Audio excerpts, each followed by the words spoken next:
Hey guys, welcome back to another video on the Inside Spurs channel. I'm gonna have to double check this one. Wednesday afternoon. It's one of those weird ones when between Christmas and New Year's, every day just kind of blends into one. Just want to say, I hope you had a great Christmas. You all deserve it, okay? Hope you enjoyed Boxing Day festivities, and by that I mean obviously watching sport all day like I did. Got a video really centred around centre-backs in this one, so we talk a little about the reports surrounding Jean-clair Todibo, with reports around Radu Dragusin, as well as kind of the breaking news around Christian Romero. And I just want to start with the Romero situation before I talk about anyone else. I know even though on the thumbnail you'll see Todibo, the Romero one's more important right this second. And it came from Dan Kilpatrick, and he basically, Andrew was talking about, obviously, well, Andrew was in a press conference talking ahead of the Brighton game tomorrow, which I will be doing a preview for today, all right? He said, and Dan put out a tweet saying, another injury blow for Spurs. Postecoglou says Christian Romero is out for 4 to 5 weeks with a hamstring strain suffered versus Everton. But in better news, Mickey van der Ven should definitely be available for the middle of January and potentially for the Man United on January 14th. I think it's imperative Mickey can get back for the Man United game. We talked potentially it could be the Burnley game, but I think it's more likely that it would be the Man United game. Look, it's a horrific blow for us, you know. He's going to miss obviously tomorrow. He's going to miss Bournemouth on New Year's Eve. He's going to miss Burnley, Manchester United and Brentford, right? So he's missing a few games.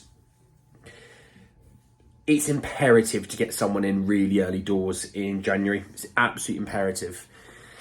You know, let's just for a second forget about the two games coming up in the next few days, but obviously they are games that you can't really change in terms of adding in new players. But Burnley, it would be a really bad sign if you're out in the Carling Cup or the Capital One Cup or EFL Cup or the League Cup, whatever the hell it's called. I don't know. It's always got the worst name. It would be a bad sign if you're out of that on penalties in the second round and then out in the third round of the FA Cup. You play 2 cup competition games all season. It would be a really bad sign and a really bad look. Also, I'm going to the Burnley game, so I'd rather not lose that, thank you very much, because the last one I went to, we bloody lost that one, so I'm not having it.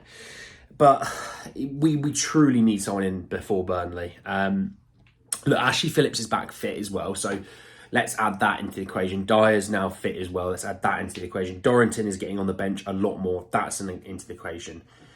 I'm not going to talk about the Brighton preview and who I want playing centre half. That's another video. Not talking about it right this second. But let's talk Jean-clair Todibo. And first of all, it came from 90-Minute Football. He said that Jean-clair Todibo is Tottenham's main centre-back target and the club remain in talks with Nice over a potential £35 million deal. Ben Godfrey at Everton has been identified as another target, and Jared Branthwaite is appreciated too, but is considered a long-term target. Yeah, let's rule out Branthwaite straight away for January. That's not happening. Not happening. I think Everton want like 100 million or something. Yeah, so we already know that's not happening. When I think of Godfrey, and I was speaking to some friends about it, and I did brainstorm. Spurs like a late window signing, right? They do. They love it. He buys more good standing with the fans, okay? And half the time, owners buy players to keep in the good books of the fans because they're willing then to spend more money, right? I was thinking, you need a centre-back early doors. You need a centre-back early doors, and you should be going for one of your main targets. You know, be it Dragusin, be it Todibo, right? Would Spurs look at Godfrey's situation, if he's still there near the end of the month, and go, why don't we get him on a loan with an option to buy for a few million or however much a reasonable option to buy is? If it doesn't work out, you send him back. If he comes in, plays some football and actually plays quite well, you go, actually, we'll take up that buy option. It's a low risk, high reward. I'm not saying he's a good defender. Not at all. I'm just saying it's another bit of depth that we could do with, because Godfrey could play a high line because he's an athletic centre half. Can play a bit of right back if needed. Okay, so that's just my thought. But on Todibo, Todibo's the guy. You know, you've heard me talk about him a lot. You know Todibo's the guy that I want. But Ben Jacobs potentially has a bit of bad news on it. He said that new centre-back is a clear priority for Spurs in January. Lots of talk about Nice's Jean-clair Todibo, but Spurs currently pessimistic anything possible is January after opening talks. You can get this deal. Nice aren't, so we know Nice are not standing in the way of Todibo joining Spurs over Man United. So they're happy to move on from him as long as they get a good deal. This is basically Spurs' higher ups putting it out there. Oh, we can't get Todibo. It's not our fault. It's Nice's fault. Oh, we'll get this guy who's a lot cheaper, and we got our centre half. Yay!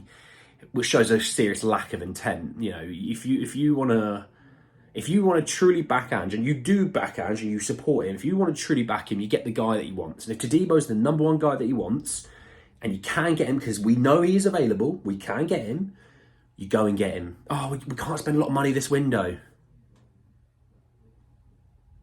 What? We know there's still money in the bank account. We know there's money there. We know Enoch bought £150 million more of Tottenham shares. We've not used that extra 50 million, supposedly. Also, Nice may not want to do a loan with an obligation to buy. They may want the money there and then, which I would totally get. Because obviously that's their player. They're in the title race. They want to replace him there and then. I'm all for it. I have no issues with that. But Spurs should look at it and go, okay, well, if we get him now, we don't have to do anything in the summer in terms of getting that centre-half. We just get one more. You start to go, okay, well, then we're done with centre-halves. And you've got Phillips and Dorrington. You move on Dyer. You know, Tanganga might come back, but then you move him on. You know, I don't know. But let's talk Dragusin anyway. And it came from Gazzetta dello Sport and said that Dragusin is now close to a Spurs transfer. The club are willing to pay significantly more than Atalanta and Barcelona to ensure they sign a Genoa centre-back. Which, look, he's going to cost less than Todibo, probably about £10 million less. You know what Levy's like. And if Genoa go, yeah, we'll do a loan with an obligation to buy, they're going to do the Dragusin deal. And it will be disappointing that we turn down a starting French centre-back international who's young, bags of potential, athletic enough to play this system, good on the ball, good in the air, because we didn't want to pay the funds. And this has happened for decades. Here's the number one target. Oh, he's gonna cost some money. How about your number 4 target? Oh, he doesn't cost so much money, but we got you someone. Yay! Yeah, it's underwhelming. It's pathetic.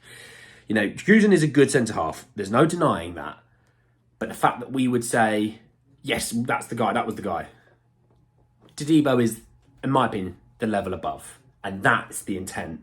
That shows you're wanting to actually be a top club and want to compete for competitions. Instead of, like you and Manchester United, I'm talking to the board sort of thing, like yourselves and Manchester United, that look at 4th as a trophy, because Champions League, we then get to charge more for advertising, we then get more revenue. Oh, lovely, more dividends. But you're not that fussed about actually fighting to be the number 1, unless it's someone that comes through the academy system or someone you get super cheap that you can then graft and make into a star. That's the only way that we have superstars at the club. It's the only way that we show intent. And it's pathetic. So I'm going to still hold out hope Todibo as the guy. With the 27th of December, you still got, 5 days till the window opens. We should really be putting our foot down right now, saying, Romero's out for the whole month of January. Put the foot down now. Let's start making some offers. We need to get some traction going in this world. So I hope to see in the next couple of days some real traction and them putting their feet down on this, okay? But anyway, guys, that's the end of the video. Hope you enjoyed it. Drop a like on the video. If you did, hit me in the comment section below your thoughts and feelings about the whole centre-back situation. I know you'll let me know, and I want to know it anyway. Subscribe to the channel if you're new and hit the bell notification for more. But anyway, guys, that's the end of the video. I'll see you all very, very soon. Take care, guys.